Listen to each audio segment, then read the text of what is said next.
এই যে মাংস গজাচ্ছে, হ্যাঁ, যে গর্তটা আছে না, হ্যাঁ এটা সুন্দর ভরে যাবে মাংসতে এসে, হ্যাঁ, এই ওষুধগুলো লাগাই দিলে ওটা আছে না, এটা সুন্দর ভরে যাবে।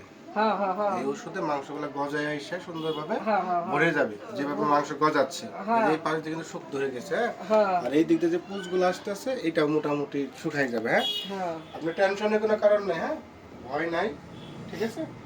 10 দিনে মোটামুটি ভালো একটা পজিশনে চলে আসছে, হ্যাঁ, টেনশন করবেন না। ওষুধ সঠিকভাবে খান, পুষ্টিকর খাবার খান, শরীরে রক্ত কম আপনার মনে হচ্ছে, চোখ মুখ দেখে, হ্যাঁ, এখন মনে ঠিক আছে? করেন টেনশন আগে তো ভালোই আছে আর এখন এই যে অসুখের জন্য খাওয়ার অভাব এখনো কি ভয় পান? মনে ভয় আছে এখনো? না তো বইবার কারণ ভয়ের নাই কারণ নাই, ঘাটা অনেক শুকাই আসছে, হ্যাঁ, টেনশন নেই, মারা মারা যান দিচ্ছে ওষুধ খান গে যান।